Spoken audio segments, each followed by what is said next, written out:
As of Week 12, 47 quarterbacks had started an NFL game in the 2017 season. This is them, with the bars indicating their passer rating. Obviously, there are only 32 teams, which means quite a few backup quarterbacks have taken over. Sometimes that's gone really well, like when Deshaun Watson took over for Tom Savage before getting injured, or when Case Keenum surprised pretty much everybody and turned the Vikings into a playoff team. Other times, it hasn't, like when the Bills got the terrible idea to replace Tyrod Taylor with Nathan Peterman, or when the Packers had to resort to a guy other than the greatest quarterback on earth. In all, 14 teams have replaced their starting quarterbacks this season. That seemed like more than usual to me, but it's actually pretty normal. At this rate, there will be about 50 starters this year, which is about where it's been all decade. Still, there is a lot of turnover in the quarterback business. Now, you don't think I just brought this up for no reason, right? I've obviously got some kind of agenda here. Can you guess what it is? You are correct.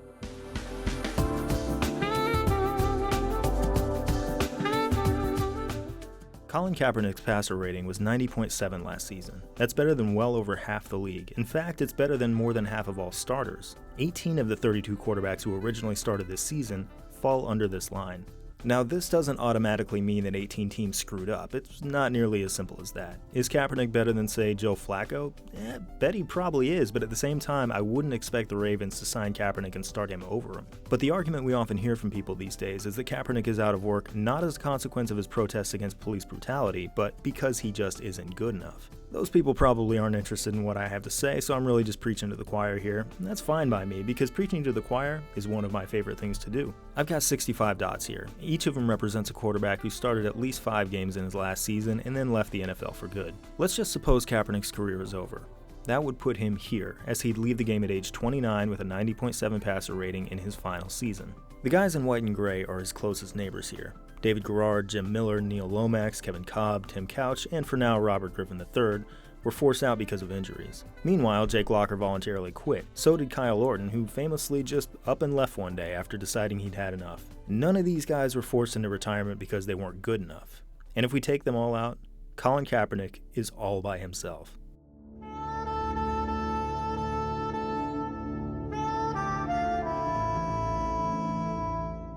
He's healthy, his numbers are solid, he's not in trouble with the law, he doesn't have any substance abuse issues, none of that. He's still stuck here, all alone. The only guy anywhere near him is Joey Harrington. The two can hardly be compared, as Kaepernick's numbers are far superior, and in terms of passer rating, Cap's worst season is better than Harrington's best season. Over the last 30 years, among quarterbacks who made at least 50 starts, Kaepernick ranks number 17 and Harrington ranks number 104. These two are not in the same category, not even close. And yet they were treated the same way. His team's record last year probably works against him. In 2016, the 49ers were 1-10 with Kaepernick behind center, but we also have to remember that the Niners, in terms of points allowed, had the worst defense in the NFL.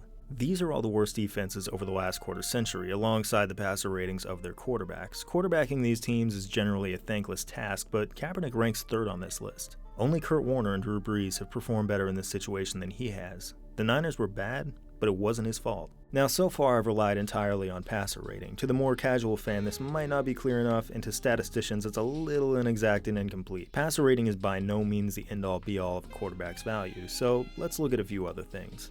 For instance, interception percentage. Here are 300 more dots. They represent every NFL quarterback who ever threw the ball at least 500 times. I plotted them chronologically, and you can see that league-wide, quarterbacks have thrown fewer and fewer interceptions over the years. And if we continue to consider Kaepernick retired, we can put him at the very front of the pack. If he is a former quarterback, he is the most interception-averse former quarterback of all time.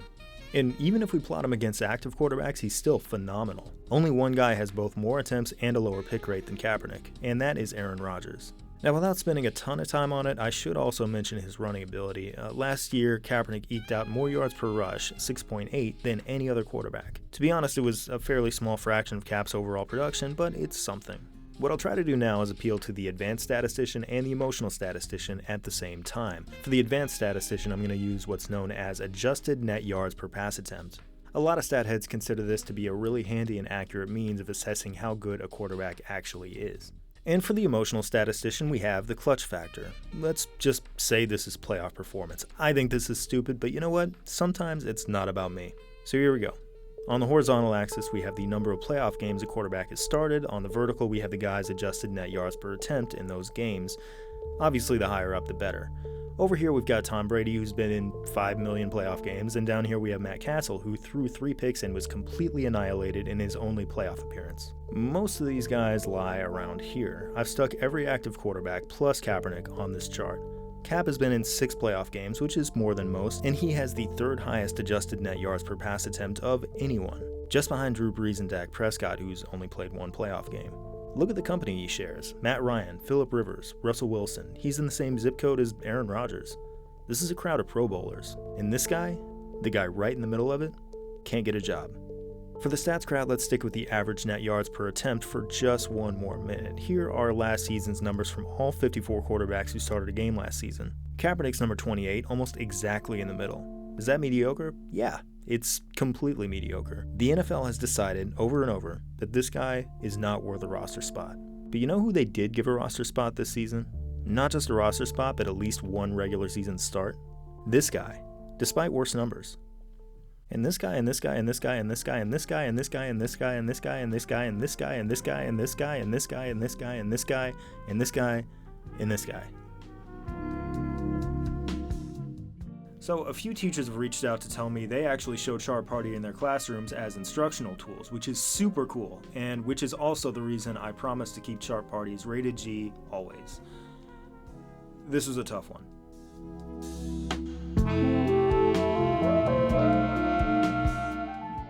Oh, to all you kids who are watching, fun fact, the answer to most math problems is 12. So if you're taking a math quiz and you're not sure what to do, just put 12 in every blank, you'll be fine.